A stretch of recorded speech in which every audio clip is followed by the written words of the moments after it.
5 estaciones subterráneas con 87% de avance, tenemos perforado, tenemos coladas las losas intermedias, las losas de andén, y únicamente en cuanto terminemos el túnel, bajamos a nivel de túnel para proceder a hacer el relleno y colocar las vías en este proceso.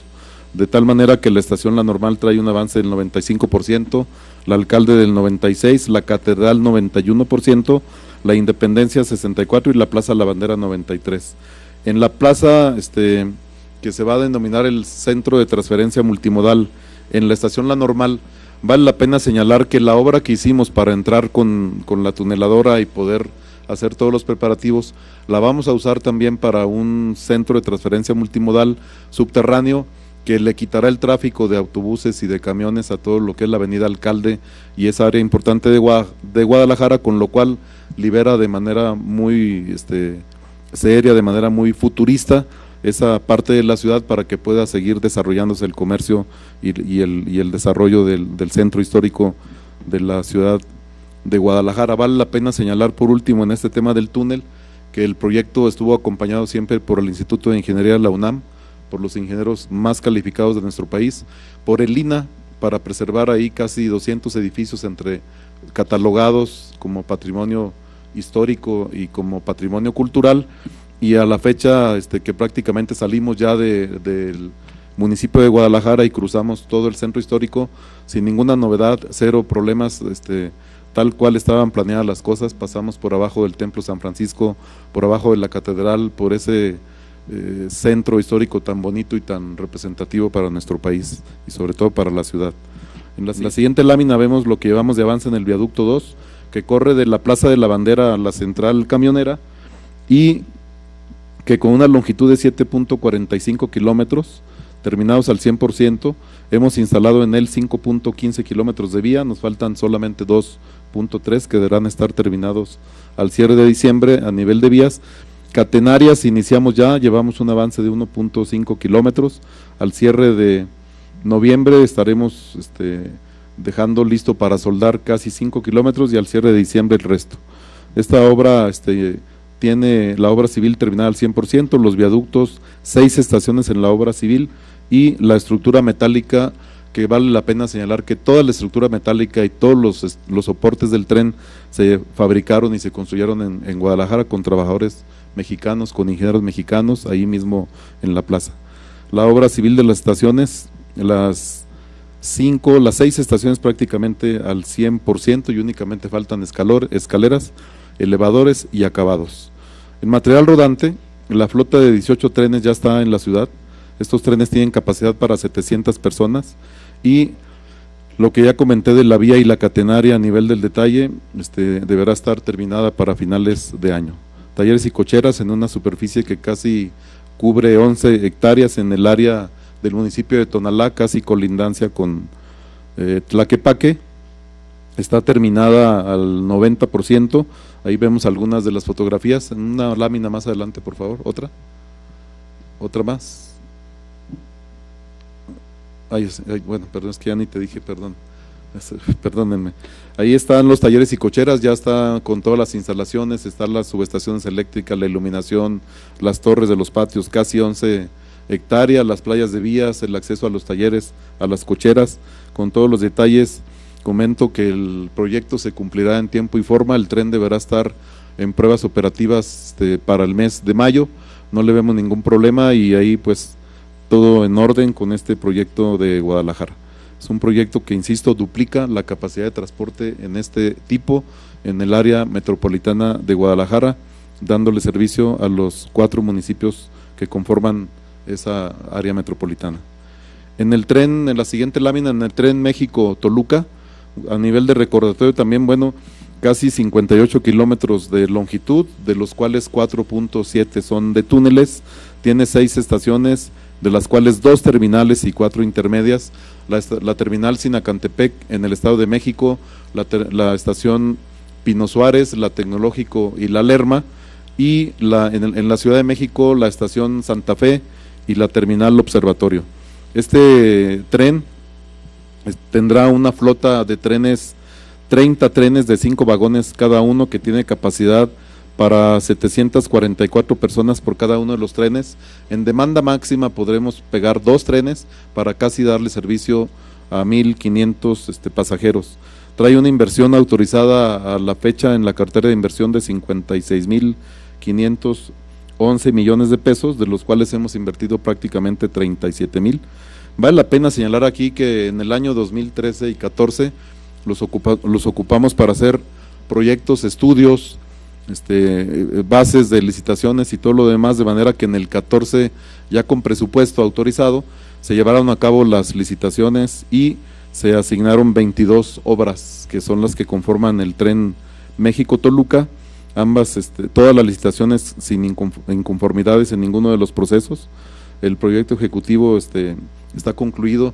Por la área donde cruza, vale la pena señalar que ha sido altamente demandante de atención, de gestión y de trámites. El aspecto de la liberación del derecho de vía, venimos cruzando en el Estado de México un bulevar que se llama Avenida de las Torres, donde ocupamos el camellón, que había líneas de transmisión, tuvo que removerse 22 kilómetros de línea de transmisión. En la historia de la CFE y de las obras, es la primera obra que requiere mover 22 kilómetros de línea de transmisión para poder dejar libre el paso al tren en un área saturada, un área urbana, Valle de Toluca, saturada de vivienda, de comercio, y que requería esta habilitación de espacio, además de retirar la línea de transmisión del tren, que también es eléctrico, y requeríamos por seguridad y por operación 0 interferencias eléctricas en el proyecto. En la siguiente lámina vemos cómo estamos al avance de la obra. Pues bueno, el proyecto por supuesto terminado, el derecho de vía al 100%, traemos un pequeño detallito ahí de una comunidad de hecho y derecho, y otra de nada más hecho, no derecho, que tiene un tema en el Tribunal Agrario. Lo estamos transitando prácticamente sin problema y nos estorba 3 apoyos nada más del tren, de los 4,800 que tiene. O sea, debe quedar resuelto en breve todo el apoyo de todas las instancias, de todas las autoridades. Y en la obra civil traemos un avance del 64%, al cierre de diciembre estaremos en el 74%, para terminar la obra civil ya con vías, ahorita comento los detalles, a más tardar en el mes de mayo, y estar subiendo el tren en la primera etapa hasta Santa Fe.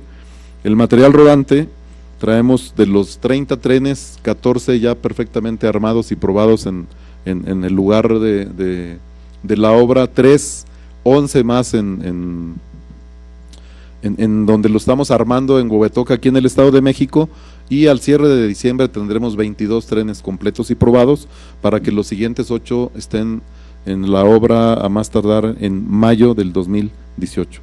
El avance financiero, como comenté, de la obra anda sobre 37,000 millones, lo cual representa el 67%. Ejerceremos el presupuesto al 100% al cierre de diciembre, y en los primeros 5 meses del año, con el apoyo que recibamos en el PEF 18, concluir la obra sin ninguna complicación. En la siguiente lámina, en el tramo 1 de Sinacantepec, traemos ahí obra terminada 19 kilómetros de lo civil. En diciembre integraremos 8 más y a mayo 9 kilómetros, con lo cual completamos los 36 kilómetros que conforma el viaducto.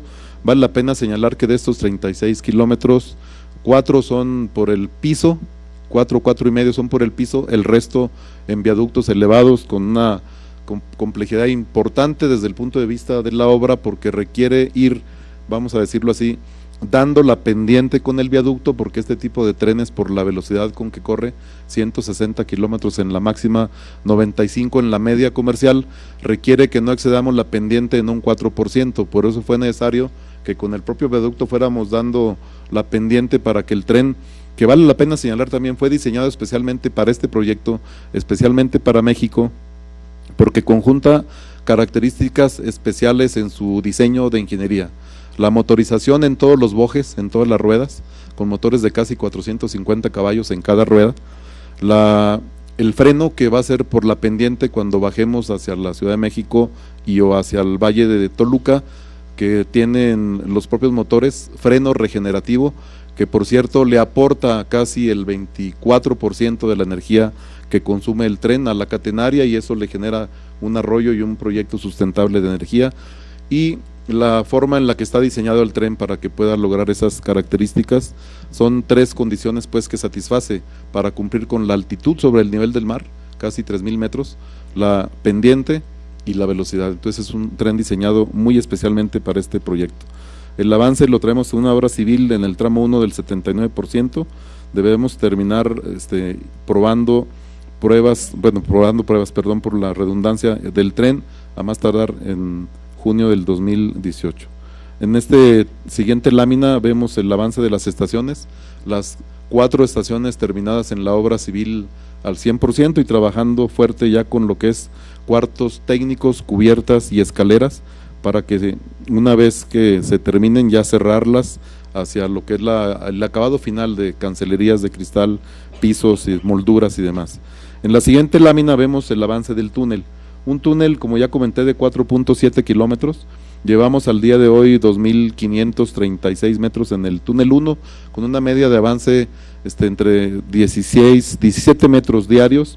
Nos falta cerrar a diciembre con 1.107 metros más, y a marzo con el resto para sobre la marcha írselo entregando al material rodante para que instalen la vía, la catenaria, la ventilación, la iluminación. En la máquina 2 llevamos 200 metros más atrás que la máquina 1 por temas de logística, de estrategia, de proyecto. No podemos llevar a 20 metros de distancia una máquina de otro paralelas, hay que dejarlas una atrás de la otra para ir cuidando detalles ahí de obra y la vibración en el piso. Estamos pasando sobre comunidades habitadas de lo que viene siendo San Lorenzo Acopilco en la delegación Coajimalpa, que a la fecha vale la pena señalar que hay ninguna inconformidad, ningún problema. Este túnel, y por eso el diseño de la tecnología, también es importante comentarles que dentro del proyecto lo que busca básicamente es cuidar y privilegiar el medio ambiente. Ese Cerro de las Cruces está lleno de mantos acuíferos que estamos cuidando, que estamos trabajando, y a la fecha lo hemos ido controlando a través de presión, donde en los frentes de corte se inyectan polímeros biodegradables y presión de aire para que aseguremos que al momento del corte vayamos dejando el agua en su lugar una vez que instalemos a través del propio equipo de la tuneladora los anillos que dejan al final, ahí como vemos en la foto, el túnel terminado, perfectamente impermeable, para que pueda dar las características que requerimos en este proyecto por seguridad del agua de la Ciudad de México y de esa área. En el tramo 3, en la siguiente lámina, en el Observatorio de la Marquesa traemos un proyecto de 17 kilómetros donde la obra civil a diciembre del 17 estaremos completando para vía 6 kilómetros, a mayo del 18 el resto. Estamos trabajando ahí. Tenemos una ventaja aquí importante que les debo comentar, es que tenemos ya prácticamente la cimentación terminada, una cimentación compleja, una cimentación diferente, toda vez que venimos bajando por Santa Fe en lo que en su tiempo fue áreas de relleno sanitario, tuvimos que colar pilas ahí hasta una profundidad en su media de 40, 45, 50 metros de profundidad para llegar a encontrar roca y dar una estabilidad perfecta a la cimentación que permita que en la vida útil del tren no tengamos ninguna situación que cuidar. Vale la pena señalar que al sismo del 19 de septiembre, en toda la infraestructura que he comentado que llevamos de avance, 0 desperfectos, absolutamente 0, ni una descarapelada de ninguno de los elementos, lo cual reitera la calidad del proyecto, del diseño que está hecho para soportar en su momento sismos mayores de 9 grados. Decimos, no hay tanto avance como en el tramo 1. El tramo 1 tiene una mecánica de construcción, un proceso de construcción diferente al tramo 3. En el tramo 3 lo que pasa es que como está en zonas donde habita gente, tenemos que tener prefabricados y entonces todas las noches se están colocando elementos. Es muy diferente cuando tú ves la obra que se está colando en sitio y tienen esos avances, y si podemos ver la cimentación que está prácticamente concluida, en las noches se están colocando las traves y luego las tabletas, y por eso el avance se va a ver más rápido que lo hecho en el tramo 1. O sea, la conclusión va a ser más rápida que la del tramo 1 por el tipo de fabricación, de construcción, digo. Muchas gracias, subsecretaria. Entonces, en este tema del tramo 3 estaremos al cierre de mayo, concluida con la obra civil, ya en avance importante con temas de vías y catenarias. En la estación Santa Fe está terminada prácticamente la cimentación. Finales 15-20 de diciembre nos llega la estructura metálica, que es una gran estructura metálica que va a soportar el tablero, toda vez que la estación se tuvo que construir por falta de espacio, insisto, en el tema del área que ocupa la Ciudad de México, en un vaso regulador que tiene la Conagua y el sistema de aguas de la ciudad para prevenir inundaciones en esa área. O sea, ahí hubo que convivir muy de la mano con Conagua y con el sistema de aguas para dragar el vaso regulador, regresarle al vaso regulador 10-1 lo que ocupamos nosotros para cimentaciones del tren y dejar operando por siempre el vaso regulador, que es muy importante para esa área de la ciudad. Entonces, muchos trabajos de convivencia, de ejercicios, el desvío que tuvimos que hacer del tren en el proyecto original, que era por la avenida Vasco de Quiroga en el pueblo de Santa Fe, hacia la barranca, la gestión del río Tacubaya, la gestión de permisos en zona federal de la Conagua y títulos de concesión de la Conagua para poder utilizar el río en 2 apoyos donde cruza el tren sobre la presa de Tacubaya y llega al vaso regulador de Ruiz Cortines para después incorporarse a la estación a la terminal de observatorio, donde va a convivir ahorita con la línea 1 del metro. Cuando se termine la línea 12 que ya se está construyendo del metro, servirá también de multimodal en ese punto y acercar la línea 9 del metro al propio CETRAM, que será el más grande CETRAM de la Ciudad de México y que solamente queda a 900 metros de distancia en la propia área de Tacubaya Metro, para poder hacer esa conformación que pueda manejar el número de pasajeros que comentamos. En la siguiente lámina ya comenté lo de los trenes, voy a hacer aquí muy rápido. El tramo 3 se hizo un acuerdo con la Ciudad de México y el tramo 3 lo está construyendo la Ciudad de México, la Secretaría de Obras de la Ciudad de México. Sin embargo, tenemos el mismo proyectista, el mismo gerente del proyecto y nos reunimos una vez a la semana para darle seguimiento cómo va el tramo 3 y lo estamos trabajando de manera coordinada y de manera coordinada y muy proactiva por parte tanto del gobierno federal como por parte del gobierno de la Ciudad de México. Gracias, subsecretaria. En el material relevante, bueno, concluyo con lo que ya comenté, que los trenes estarán a más tardar en mayo los 30. Me paso en la siguiente lámina, talleres y cocheras. Estamos al 89% de avance en la obra civil. Ahí ocupamos un área de 22 hectáreas, con lo cual tendremos en ese centro el área de pernocta de los trenes, desde allá saldrán para poder dar servicio al tramo. Un tramo que vale la pena comentar también a nivel de beneficios importantes hacia las 2 valles, tanto de Toluca como de México, mayor movilidad para las personas, disminución del tráfico vehicular en beneficio de 3.5 millones de habitantes, reducción de 13,000 vehículos mínimo diarios en la autopista México-Toluca, un recorrido de 58 kilómetros en 39 minutos, donde 240,000 usuarios diarios dejarán de usar auto o camión y la consecuente disminución de CO2 por casi 28,000 toneladas al año, generación de empleos durante la construcción casi 50,000, disminución de accidentes, ahorros por tiempo de viajes estimados por casi 4,400 millones de pesos al año, disminución en gastos de operación vehicular, que también se estima una cifra de disminución sobre 1,800 millones de pesos, pero sobre todo la ventaja de liberar, que es el proyecto grande del señor presidente de la República, liberar a la gente que tiene que convivir diariamente entre estos 2 grandes valles de Toluca y de México, liberarles tiempo, mejorar su calidad de vida, ahorrar cada día casi 3 horas de su tiempo para que puedan atender los diferentes roles para los que uno requiere como personas. Ese es el gran proyecto del señor presidente, que le encargó al secretario Ruiz Esparza, a la subsecretaria Mascot, y que día a día estamos trabajando en él con todo el empeño, con todo el esfuerzo y con toda la pasión que requiere este tipo de obras que son majestuosas e impresionantes y que habremos de terminarlas como está comprometido. ¿Sería cuánto, señor presidente, subsecretario? Muchas gracias.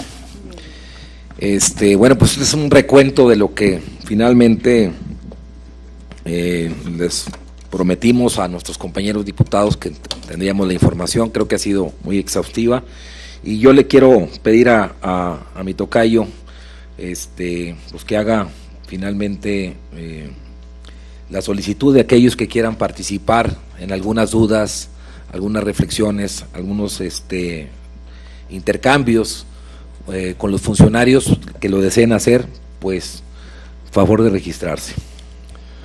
Con mucho gusto, presidente. Por instrucciones de la presidencia, consulto a los legisladores si alguno de ellos quiere hacer uso de la palabra en este punto del orden del día. Iniciamos con el diputado Gonzalo Guízar. Sí. Muchas gracias a todos. En virtud de que hay sesión de pleno, quiero ser muy concreto, con unas preguntas a los ponentes y que, perdón, está prendido, ¿verdad?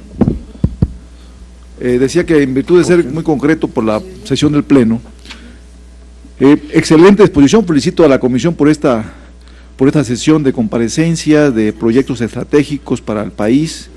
Creo que son proyectos de primer mundo, de gran visión. Primera pregunta, subsecretaria. El sistema ferroviario del sur está demasiado abandonado, Ferrosur. Es una pregunta que hay algún proyecto de modernización, de inversión, toda vez que fue concesionado, pero que no responde a la expectativa de la cual se manejó al ser concesionado, es decir, sigue en pésimas condiciones. Esa es la primera pregunta. La segunda sería, ¿cuáles son las restricciones al doble remolque que seguramente en la norma oficial de usted 087, que está por determinarse, cuáles serían esos en el sentido humano, aparte de los que manejaba usted para espacio para descanso obligado para los operadores de los dobles remolques? Pues es un tema importante, estratégico, que hemos manejado mucho en el pleno de la Cámara varios diputados.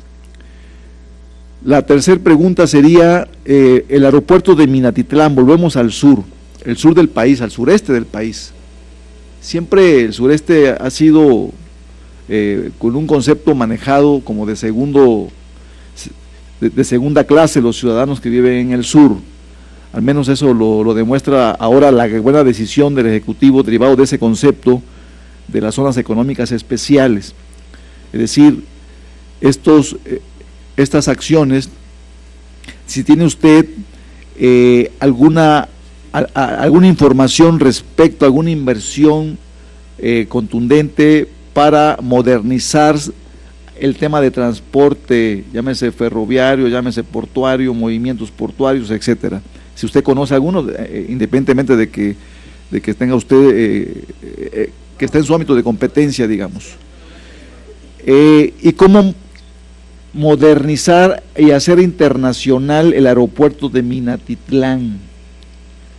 Es un tema que nos interesa mucho a empresarios, obviamente al gobierno del estado, al gobierno municipal, etcétera. Hay mucho interés la zona por lo que viene, que se presume que viene una detonación por zonas económicas especiales, y que quisiéramos nosotros saber qué hacer, e incluso una audiencia que nos brindara usted con las personas interesadas para orientarnos en este tema de convertirlo en internacional al aeropuerto de Minatitlán, Coatzacoalcos.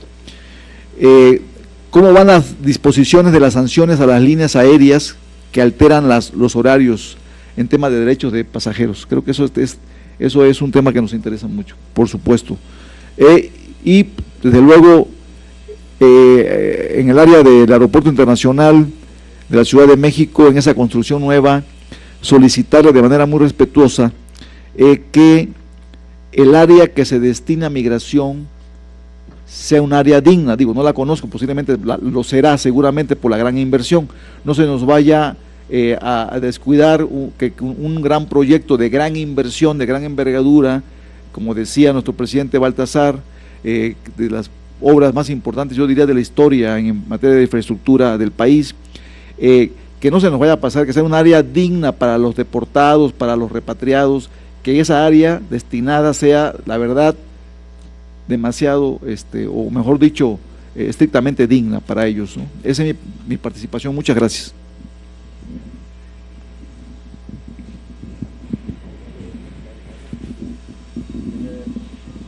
Tiene el uso de la palabra el diputado Carlos Bello.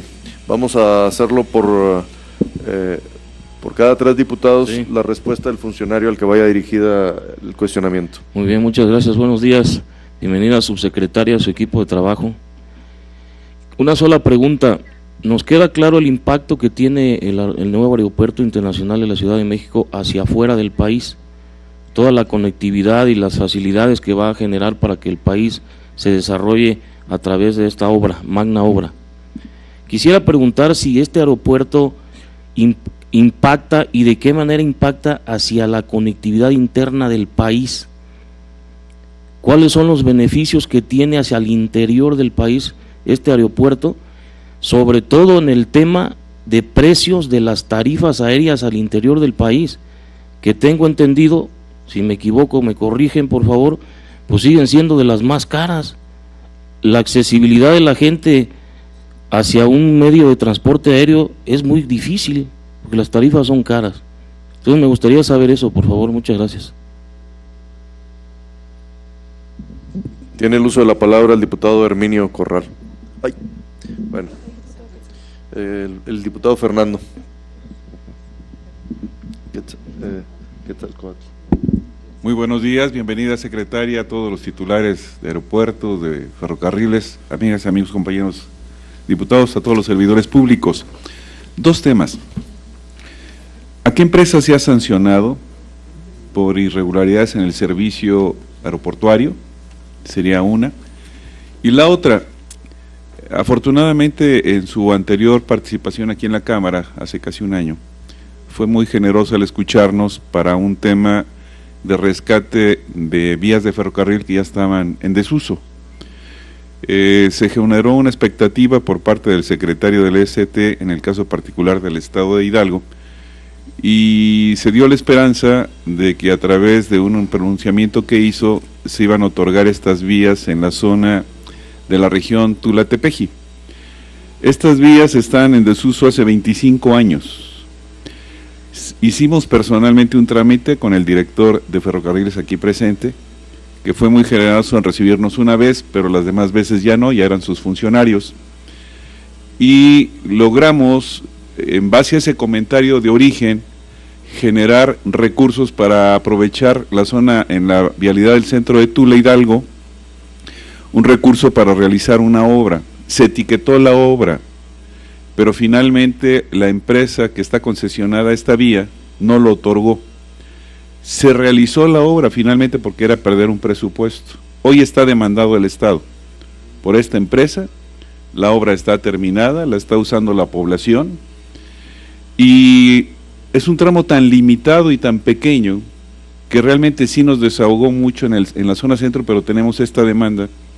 Y le repito, esta obra ya inclusive ni durmientes hay en algunos lados, ya está tapada por carpeta, está ensolvada la vía, y seguimos con este problema ahora demandados y ni siquiera nos ayudaron.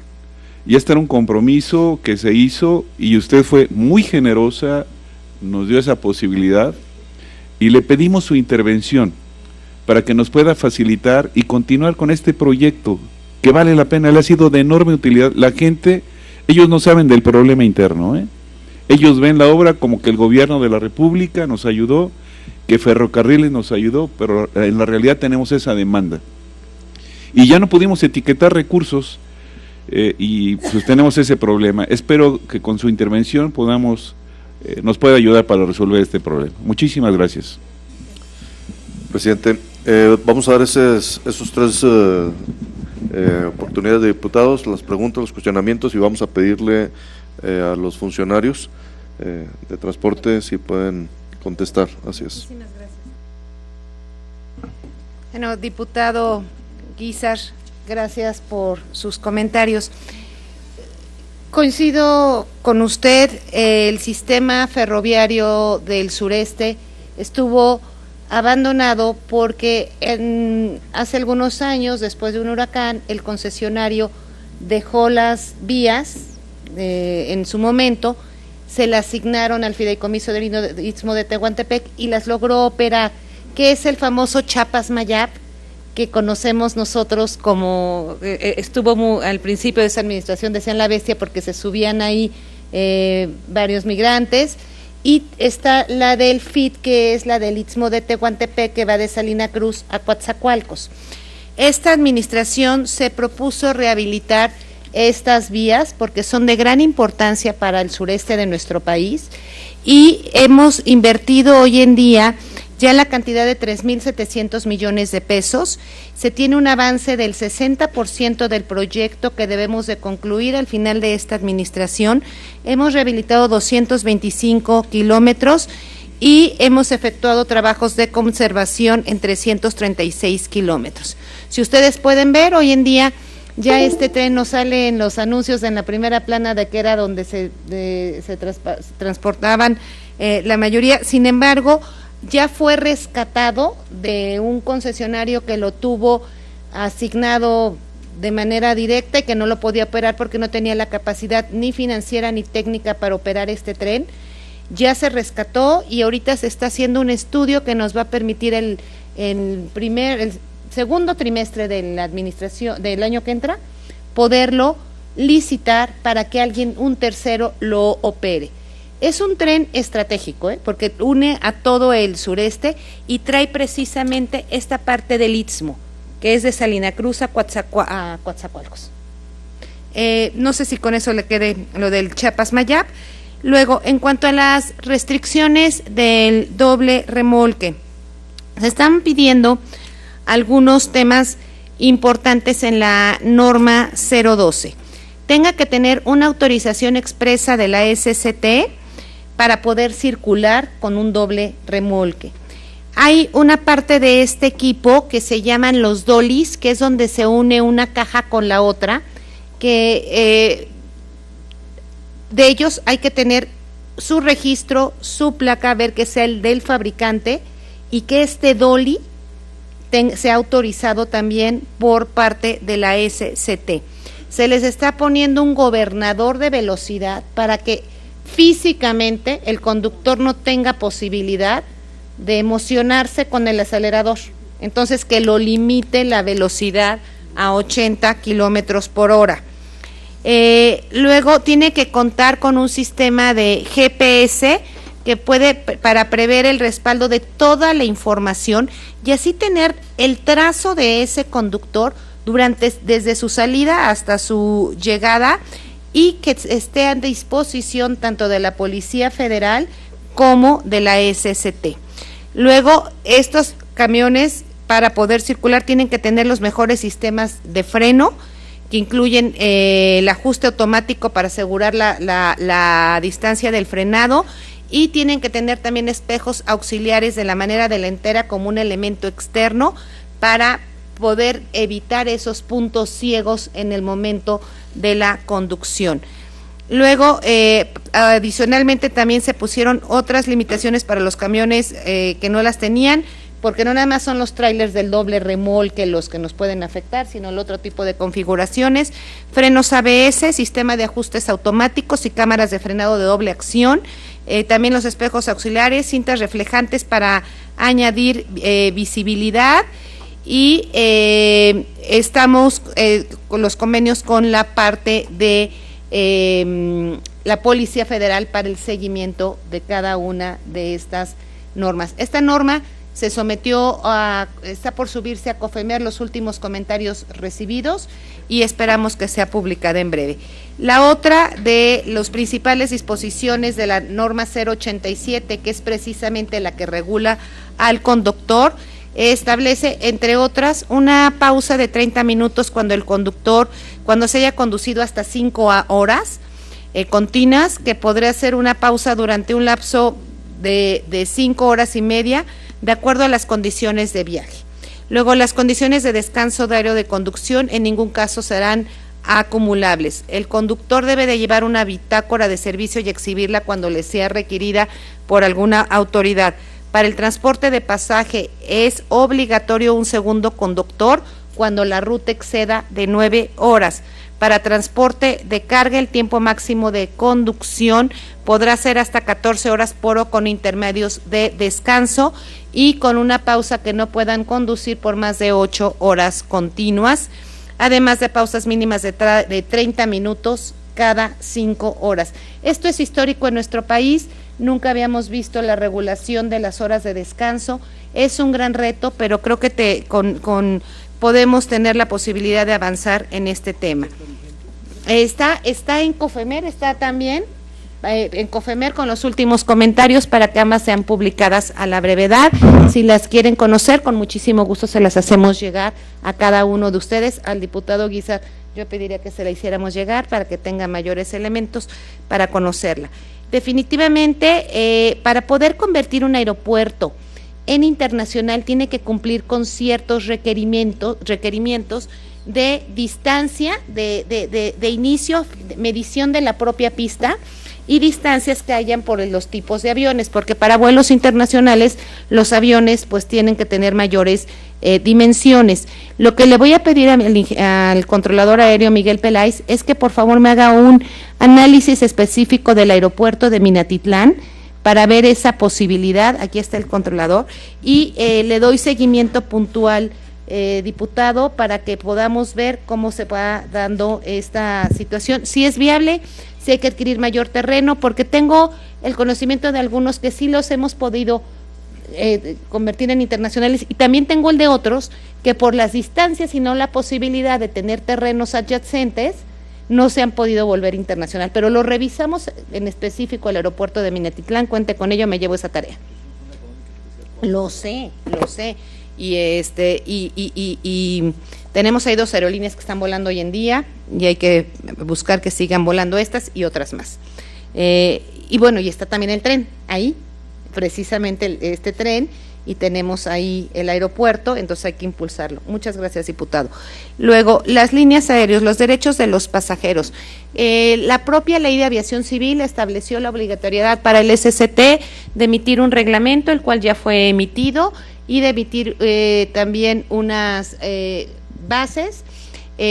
Las aerolíneas tienen la obligación de presentar y registrar cuáles eran los derechos que se les iban a dar a cada uno por 1 hora, 2 horas, 3 horas, pero el gran avance de esta reforma, que creo que es lo que nos da a todos esa certidumbre jurídica como usuarios del sistema de aviación, es que a las 4 horas, si no, se declara cancelado. Y ahí tenemos y entramos al derecho más importante, que es que te reintegren tu costo de tu boleto, más un 25% de indemnización, que creo que eso es lo que realmente estamos buscando, y no estar en aeropuertos. Yo acabo de estar en un aeropuerto 10 horas, no en México, 10 horas y sin saber qué pasa, y que tienes a tus hijos con hambre y que no sabes que si vas a llegar a la conexión con el otro vuelo.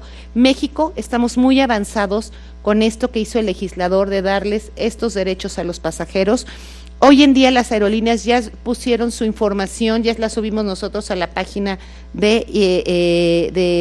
la SCT, estos derechos, y la Profeco hemos estado trabajando con ellos, ha dado seguimiento a que estos se cumplan. Hay derechos que corresponde supervisar y vigilar a la propia Profeco, y hay otros que a la Dirección General de Aeronáutica Civil. En caso de que una aerolínea no cumpla con ellos, pues se deberán de aplicar las sanciones correspondientes, pero esto conforme a los cambios de la ley entra en vigor el próximo 1 de noviembre.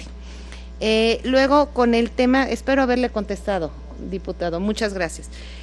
Pasaría con el diputado Carlos. Al área digna para los migrantes, ¿sí es cierto? A ver, usted tocó un tema de la mayor sensibilidad e importancia que debe tener una infraestructura aeroportuaria. Hay un equipo que estamos trabajando desde el 2014 que tiene que ver con gobernación, la parte de migración, que tiene que ver con la parte de aduanas, con el SAT y nosotros. Y el estudio, el plan maestro para el nuevo aeropuerto, debe de escuchar a todas esas partes y las mejores prácticas internacionales. Nosotros hemos buscado darles tanto a Gobernación como al SAT qué se está haciendo en otros lugares del mundo para eficientar los tiempos. Y eso viene en el plan maestro y estamos trabajando con ellos de manera coordinada para que así vaya a ser. Sí, porque de nada te sirve tener una instalación maravillosa si no tienes un trato digno y un trato ágil.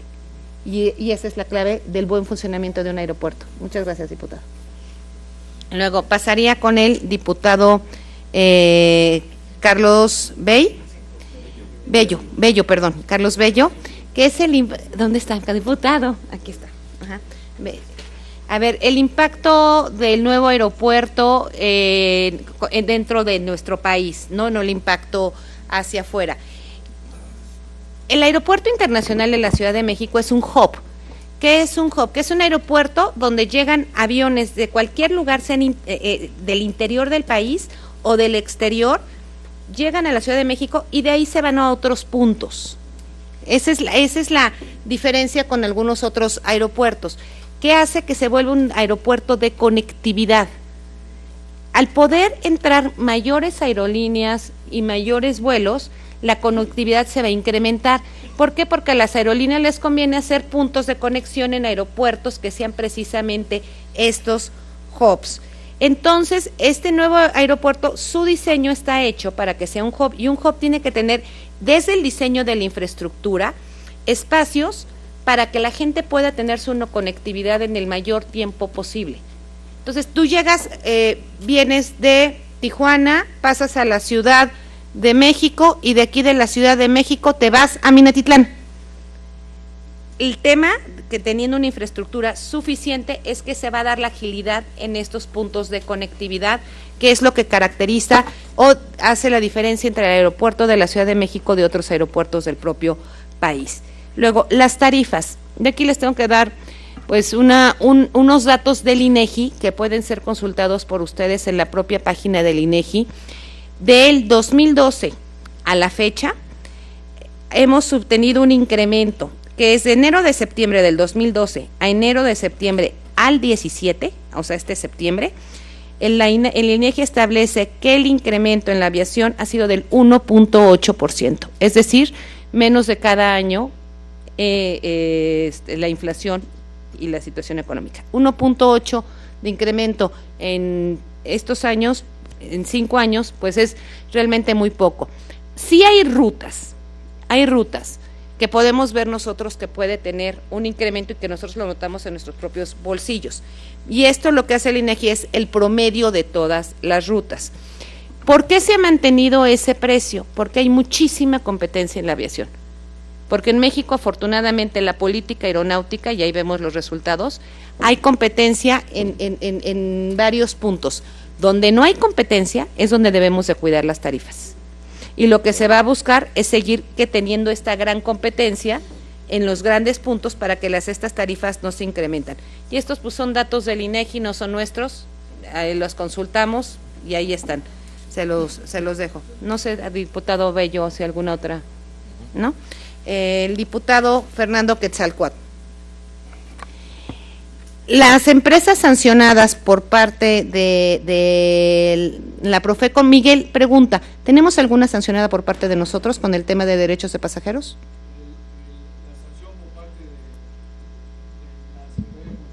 Muchas gracias. La sanción por parte de nosotros representa el retiro de slots de horarios de operación en el aeropuerto de la Ciudad de México por falta de cumplimiento al horario asignado. Y el resto, como usted lo dijo, señora subsecretaria, de las sanciones que van más encaminadas a corresponden a la Profeco. Corresponden a la Profeco. Pero déjenme decirles, de esta temporada, sí el director del Aeropuerto Internacional de la Ciudad de México retiró aproximadamente 15,000 slots. ¿Qué pasa? ¿Por qué decimos esto de los 15,000 slots? Tú tienes que cumplir como aerolínea con tu tiempo. En un 85% tienes que tener que cumplir para poder tener ese slot. Si tú no cumples con ese 85%, se te retira el slot, pero pierdes lo más valioso que puede tener una aerolínea, que es el derecho histórico a utilizar ese slot. Entonces lo pierdes y entonces entra el siguiente que lo pidió y sí hubo una sanción de 15,000, ¿no? Perdón. Slot es el espacio o el tiempo para poder despegar o aterrizar. O sea, el uso del aeropuerto para poder despegar y aterrizar. Es un derecho que tienen solamente quienes son los permisionarios, que tienen autorización de la DGAC y que han cumplido con el aeropuerto. Y ese slot no es un derecho patrimonial de la aerolínea, es nada más el uso que te da el aeropuerto para poder despegar y aterrizar. Y lo que se hizo es ordenar a través de sistemas, el Slotix, el Planza, que sean realmente utilizados los slots. Hace algunos años, pues podían utilizar los slots en tiempo o a lo mejor tú les dabas un slot a las 8 de la mañana y lo utilizaban a las 9. Ahorita ya no. Ahorita ya se ordenó, es el espacio del aeropuerto, es el tiempo y espacio del aeropuerto. Y hoy ya se ordenó. Entonces sí se han sancionado, sí se han quitado slots. Eso duele mucho, más que la sanción económica. Y cada día, espero, señores diputados, van a ustedes sentir que el aeropuerto sufre menos demoras.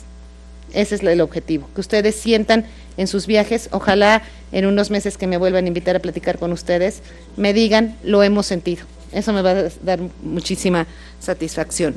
En el tema del rescate de las vías de Tula, me acaba de sorprender lo que me acaba de decir. Pero independientemente del castigo que le están dando a la aerolínea, sí están sacrificando rutas que a lo mejor para la aerolínea no son tan redituables como otra, y el sacrificio lo estamos viendo nosotros. Yo le pongo el ejemplo ahorita de Nuevo Laredo. Aeroméxico nos acaba de cancelar el vuelo matutino y bueno, parte de los argumentos que daba, yo me voy a que como le quitaron el slot o traen ahí una saturación, prefirieron sacrificar que a lo mejor no es tan redituable que otros, y sí nos está pegando de manera directa a los usuarios o a las ciudades. O sea, sí nos estamos quedando limitados por ese castigo, o como lo estén manejando ustedes. Yo lo veo más que hay una saturación, no tanto que pueda ser un castigo a la aerolínea, sino que hay saturación de slots.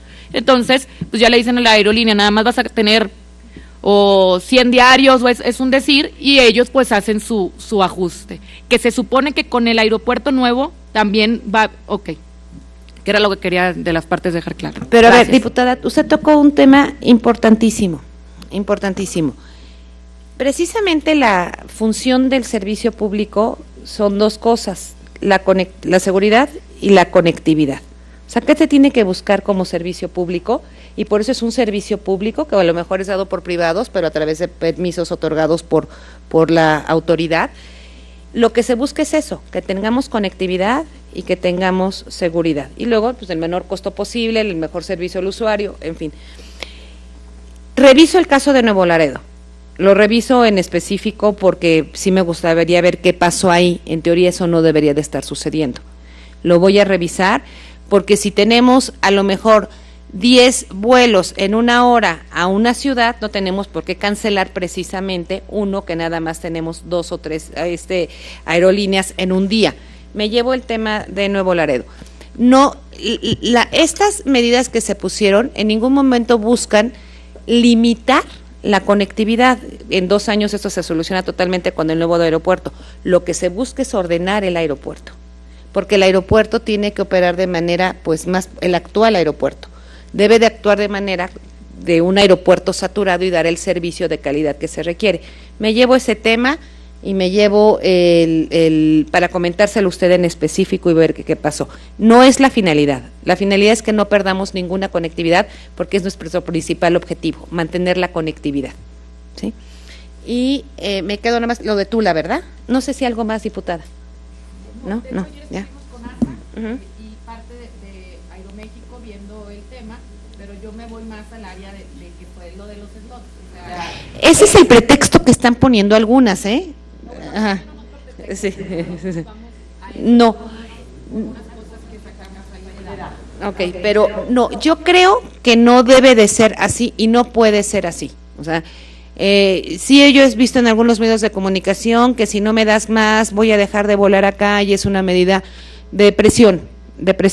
Esto no debe ser una medida de presión, porque todos nos tenemos que ordenar y cumplir con lo que ahorita tenemos, y debemos de dejar algo principal para el Estado, que es precisamente la conectividad. Del caso de Tula, efectivamente, déjeme revisarlo. Yo ahorita le voy a pedir al ingeniero Nevares que lo comente. Me duele mucho que así sea, pero, y sí lo quiero decir aquí, yo no sé por qué algunos concesionarios toman un papel de propietarios que no les corresponde. Ellos tienen la concesión para el uso y dar el servicio del sistema ferroviario. Lo voy a ver, lo voy a analizar a profundidad, porque no se me hace correcto que un concesionario utilice ese derecho otorgado a través de un título de concesión para obstruir proyectos importantes para el gobierno federal y para los estados. Lo voy a revisar con muchísimo gusto. Guillermo, tú querías hacer un comentario. Gracias. Nada más, señor diputado, comentarle que efectivamente está el tema ahí en trámite. Se hizo la convivencia en acuerdo con gobierno del estado, con el equipo de usted, para poder llevar a cabo la obra vial, que es que especie como de el libramiento en ambos sentidos de la vía. Se respetó el derecho de la vía por si en algún tiempo se puede volver a utilizar, eso está. Sí está la demanda del concesionario contra el gobierno del estado, contra nosotros también, por todo nos demandan, le comento, igual y no pasa nada. Y estamos trabajando ya que en agosto pasado cumplió 1 año la Agencia Reguladora de Transporte Ferroviario, y en ese momento se da la posibilidad de que le podamos rescatar las vías en desuso a los concesionarios. De ahí para atrás no era posible. Estamos trabajando en ello, no lo hemos soltado, de acuerdo a lo que ahorita reitera la subsecretaria, que lo había instruido bien, detallado. Vamos a concluirlo en el menor tiempo posible y le informamos. Gracias a usted. Le pido, señor secretario, continúe con el orden. Tiene el uso de la palabra el diputado José Luis Orozco. Muchas gracias, muy buenos días, con el permiso del presidente de la comisión y de mis compañeros diputados. Bueno, subsecretaria, primero expresarle nuestro reconocimiento por la participación del día de hoy, escuchar buenas noticias y bueno, pues que nos permita un diálogo honesto, sincero y muy cercano con usted, como siempre lo ha sido. Y bueno, pues expresarle nuestro reconocimiento y gratitud por lo de la línea 3 del tren ligero, a usted, al secretario, al señor presidente, una gran obra que beneficia a la segunda zona metropolitana más importante del país. Ya lo dijeron, cerca de 230,000 usuarios se van a ver beneficiados, pues nosotros estamos profundamente agradecidos. Y quisiera hacerle 2 preguntas. Por ahí se especuló que con el tema de la tuneladora se habían generado algunos daños.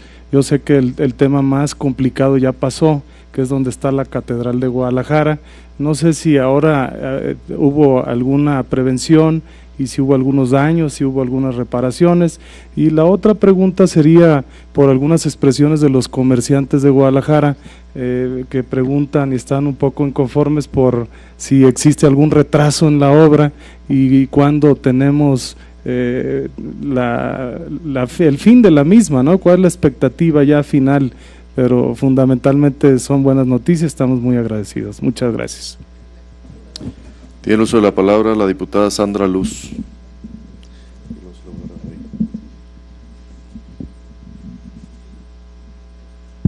Gracias, buenos días.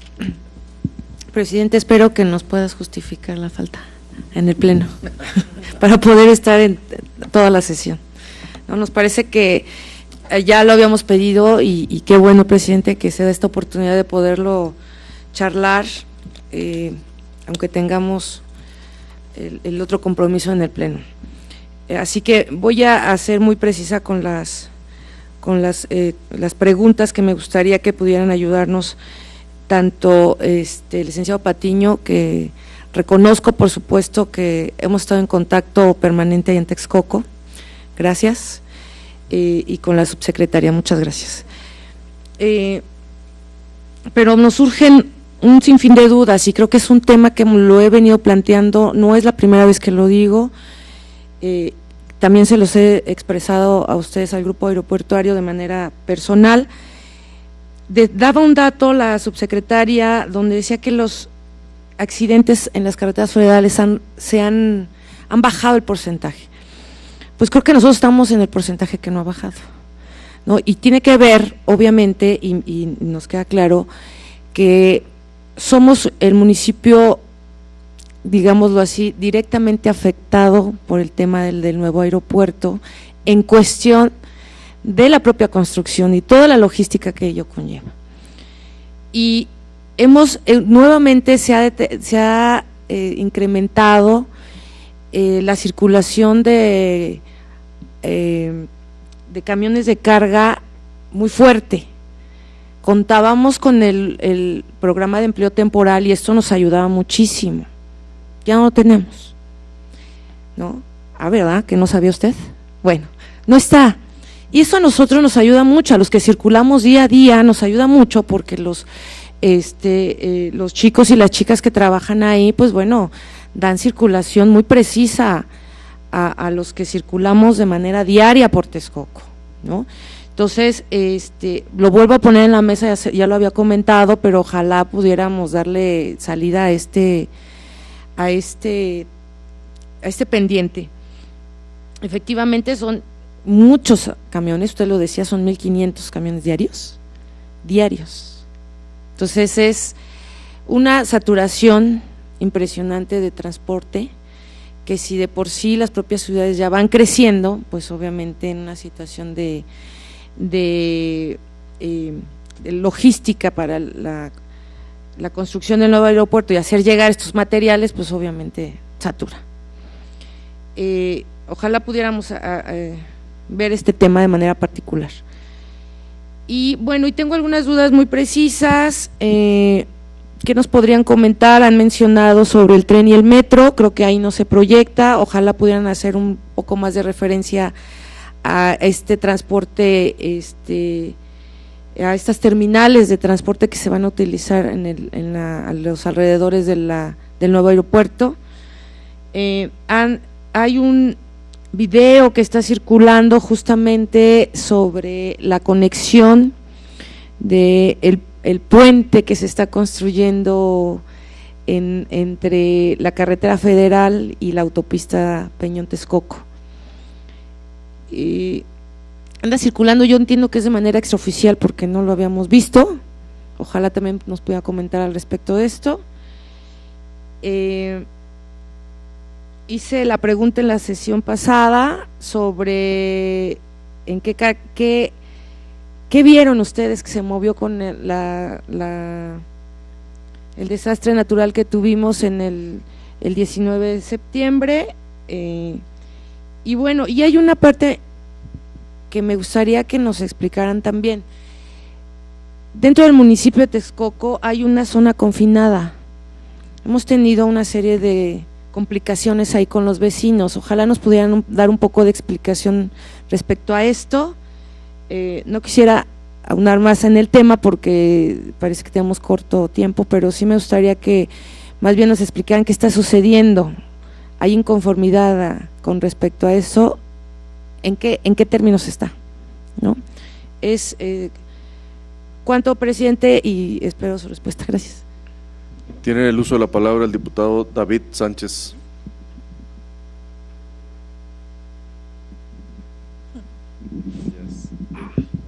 Gracias, buenos días a todas, a todos. Subsecretaria, bienvenida a su casa. Inicialmente agradecemos la invitación que nos hace para conocer la obra de México-Toluca. Por supuesto que como mexiquenses nos interesa saber cómo van los avances. Y yo solamente quisiera preguntar, porque también a veces cuando los proyectos se hacen, se construyen con los asesores, pues no se tiene una visión completa sobre todo el proyecto integral, sobre todo en la conectividad. Lo vivimos en Coacalco, hace algunos años se hizo el Mexibus, todo se dijo muy bonito, en el proyecto quedó muy bien, pero al final las bases del transporte no estaban consideradas y no hay los espacios para conectar toda esta gente que llega a sus diferentes destinos, pues ya no tienen cómo moverse después de estas terminales del metro. Yo quisiera preguntar, mi querida subsecretaria, si se tiene pensado bien cómo se va a trabajar en la movilidad en cada una de las estaciones donde llega este tren de México-Toluca. Muchísimas gracias. Tiene el uso de la palabra la subsecretaria Yuriria. Adelante. Los comentarios. Yo creo que la obra no tiene ningún retraso.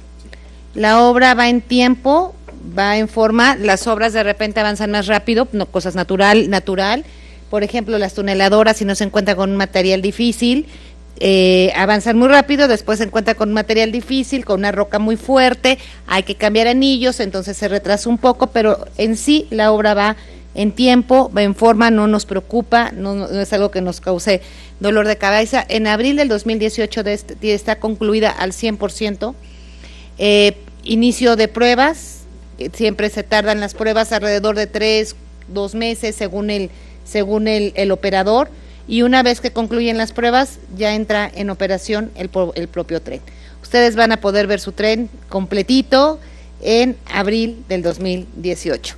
En relación a los daños, tanto que se dice que se hubo daños en la catedral y en el templo de San Francisco, creo que es el que se refiere, ya se pasó por ahí.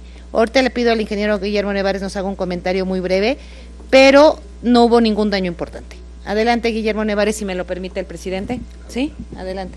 Gracias, subsecretaria. Diputada, efectivamente, como lo comenta la subsecretaria, no hay daños afortunadamente, y eso es gracias a un trabajo de prevención muy importante que se desarrolló previamente. Se instrumentaron todos los edificios catalogados, instrumentados quiero decir, a nivel de milímetro, con rayo láser y con un sistema de monitoreo remoto, que permitía el ligue con la tuneladora, de manera que fuéramos viendo cómo avanzaba la tuneladora, básculas en las bandas que sacaban la tierra y o arena del túnel, que pudieran ir cuantificando, sobre todo por el tipo de suelo del área que ocupamos ahí, que es arena, suelo, lodo, agua. Era necesario estar seguros que siempre íbamos sacando lo que habíamos pronosticado que íbamos a sacar. Para eso instalamos bandas, para eso instalamos básculas, y en ese sentido no tuvimos ninguna afectación en ningún edificio catalogado. Al contrario, trabajos de prevención que permitieron reforzar, por ejemplo, la torre derecha de la catedral, que ya estaba dañada de un sismo anterior y que nos permitió fortalecerla. En áreas de actividades de restauración, no por daño, sino por mejora, participamos con el INAH e hicimos algunas actividades que fueron dejando en mejores condiciones el patrimonio cultural e histórico, por un lado. Algunos detalles menores en estructuras muy frágiles, por ejemplo, en Casa de los Perros, que es una de ellas donde ampliaron ese museo del periodismo, lo ampliaron en algún tiempo la instalación antigua con la nueva, y la Junta sufrió algunos descarapelados de yeso, de piso y demás, se repararon.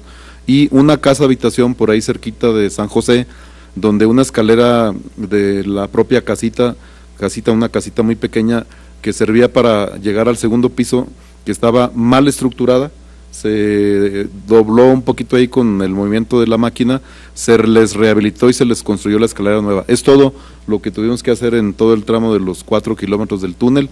La verdad, todo fue gracias a la prevención y a la forma en que con el INAH de la mano, con un poquito más de 100 antropólogos ahí, estuvimos trabajando, la gente del Instituto de Ingeniería del UNAM y la propia constructora, y afortunadamente no tenemos nada que lamentar de daños en ningún punto.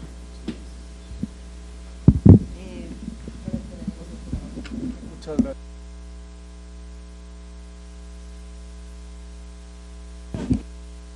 Entre el director y yo. Me gustaría empezar para decirle que ahorita mismo saliendo de aquí le hablo a la directora, la que ve el transporte, el empleo temporal, para ver qué está pasando, porque creo que sí se vuelve prioritario, lo habíamos visto con el señor presidente municipal de Texcoco, que tuviéramos ese empleo temporal para que pudieran ayudar al acomodo y al desvío de los propios camiones, y estábamos trabajando de manera muy coordinada, Federico, en ese proyecto. Nos los llevamos, aquí está la directora de vinculación de la SCT, a la que le pido desde ahorita que nos ayude para que esto se pueda reactivar también a la brevedad posible, y que sea una petición de la propia Comisión de Infraestructura. Cuenta con ello, diputada. Luego, el otro tema que menciona usted es la conectividad hacia el nuevo aeropuerto. Tengo 2 laminitas, no las voy a explicar todas, nada más quiero que las vean, que son las obras que se están trabajando. Las pones, Darío, por favor.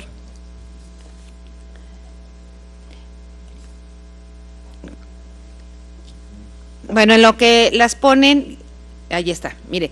Estamos modernizando 9 vialidades, construyendo 4 vialidades, la construcción de 6 distribuidores, como se puede ver del lado izquierdo, en la que destacan precisamente la avenida 602 y 508, que vienen del poniente, con las avenidas desde el sur y el oriente, la ampliación de la Peñón Texcoco y de la Pirámide Texcoco, del norte y del oriente la autopista Naucalpan Catepec, así como las ampliaciones y mejoras al circuito exterior mexiquense. En el tema del transporte masivo, ustedes lo alcanzan a ver, son los puntitos que se ven marcados aquí. Vemos que se está haciendo los estudios para el Metrobús que va desde San Juan, que es el color blanco, el Mexibús que va desde el Río de los Remedios, que es el moradito, el fuchsia. Luego, esto va a agregar la capacidad para el suroriente y nororiente del Valle de México. En tanto, la ampliación de la línea 6, que viene del Rosario Aragón, que es la amarilla, si la ven ahí marcada, y la línea 4 de Buenavista Aeropuerto, que es la del color naranja, que esto es para el oriente y centro de la ciudad.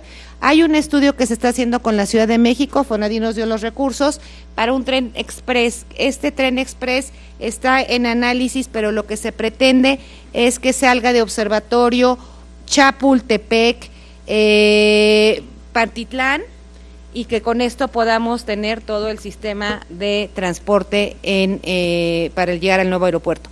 Y el metro, que es el verde, que ven ahí, que es la ampliación de esta línea, que es de Musquis al nuevo aeropuerto. Esto sería. Adelante, Federico, con las otras preguntas. Sí, gracias. Diputada, pues gusto saludarla nuevamente. Hemos estado en contacto y creo que tiene mucha razón en lo que dice. En relación a la parte de accidentes de tráfico, efectivamente tenemos un volumen muy alto de camiones, no 1.500, 6.000 camiones. Entonces, claro, se distribuyen, lo que usted ve en Texcoco tal vez eran esos 1.000 o 1.500 camiones, ¿no? Exactamente, y sí ha sido una gran preocupación nuestra. Hemos dado contacto con el presidente municipal de Texcoco, con Higinio Martínez, en varias ocasiones. Tenemos todo un plan. Hemos pavimentado una gran cantidad de avenidas, como lo sabe, en Texcoco. La señalización ha sido fundamental, no tope, señalización. Pero algo muy importante que hemos instrumentado es la capacitación a los operadores. Hay una gran rotación de ellos. Nosotros no contratamos a los camiones, al transporte. Hay 11 sindicatos de coalición ahí en la zona. Y cuando nosotros contratamos las obras, son los propios contratistas los que contratan a estos sindicatos, ¿no? Pero eso no exime de ninguna manera la responsabilidad y sobre todo la dedicación que tiene el Grupo Aeroportuario para ir reduciendo los accidentes. Hay un tema, todos los lunes revisamos el avance físico y financiero de los proyectos y el primer tema que vemos es la parte de accidentes. Sí le puedo decir, no es de alguna manera una respuesta para Texcoco, pero le puedo decir que en el caso del Grupo Aeroportuario de la obra del nuevo aeropuerto nos hemos comparado con otras megaobras en México y estamos verdaderamente bien en materia de accidentes. Sí es un tema preocupante la parte del tráfico y la señalización ahí, que ya vamos mejorando, pero algo que estamos por instrumentar es el ferrocarril. Ferrovalle va a entrar en operación en noviembre de este año, en la parte norte donde está el Caracol, por Santa Isabel Ixtapa, en el municipio de Atenco. Eso va a ayudar muchísimo para desahogar el tráfico, se lo puedo asegurar, porque va a ser un sistema muy ágil, un sistema en donde no pasa por poblaciones y que podemos traer material de lugares más lejanos. Entonces eso va a ayudar muchísimo esa zona. También este paso de nivel que usted señala, que hay un video, es Coconal el que lo ha sacado, pues son como medio presumiendo su obra seguramente. Es una obra muy interesante, es una obra que nosotros no lo teníamos en el presupuesto original, pero es una obra que nosotros estamos financiando, es el Grupo Aeroportuario que la está financiando porque creímos que era fundamental mejorar el cruce entre la Peñón Texcoco y Lechería. Había una concentración terrible de tráfico ahí, y entonces se hizo todo un proyecto ejecutivo, se hizo un paso de nivel, y eso se inaugura en febrero o marzo del próximo año. Entonces eso va a desahogar muchísimo esa zona, que yo creo que va a ser para el bien, sin duda, de Texcoco. Y básicamente, la zona confinada, a mí me gustaría ahí platicarlo con usted a detalle, para que me quede muy claro y inmediatamente actuar en consecuencia, ¿no? Seguimos con estas reuniones periódicas con todos los presidentes municipales de la zona, no solamente con Texcoco, sino con todos los otros 5 presidentes municipales, y para nosotros es fundamental también no solamente la construcción del nuevo aeropuerto, sino las obras sociales en los municipios que colindan con el aeropuerto. Gracias. Y el diputado David Sánchez. Muchas gracias, diputado. Usted tocó un tema que es de suma importancia, porque de nada te sirve tener un proyecto si no tienes las rutas alimentadoras para llegar al proyecto y si no tienes la conectividad con el propio proyecto. Hemos estado trabajando muy de cerca con la Ciudad de México.